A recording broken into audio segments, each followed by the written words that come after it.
I'm going to replace the rear shocks. And while I had the wheel off, I figured I might as well change the brakes and the rotor. So I know there's videos out there, but I'll show you some of the things I ran into as I was doing this, but the rears are pretty easy. There's a 21 bolt here, just need a wrench on one side, ratchet on the other side, or an air gun, and same thing on top. 21 and a wrench on the back side.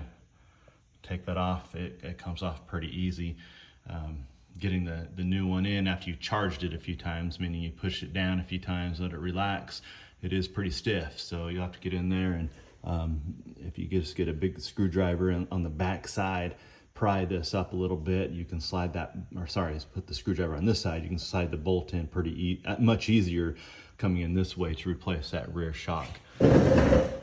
Now on the I did that SureStop system here. You can kind of see right there. I got a new. There's the new rotor there. Getting the old rotor off was a beast. This is a 07 Dodge Ram that I've never changed the rotors. I've had them resurfaced by a shop, but I don't. You know, sometimes they say they do it, but I don't think they did a good job. So. You're gonna have to take off this 13 bolt right here on top and bottom.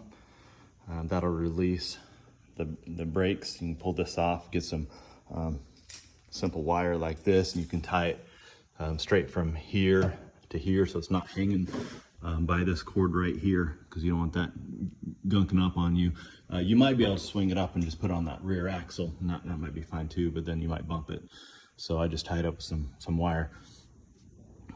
Once you get the pad assembly off, then you need to get this bracket off, which is a 21. There's one here and then one right below it, and then this whole bracket will slide off.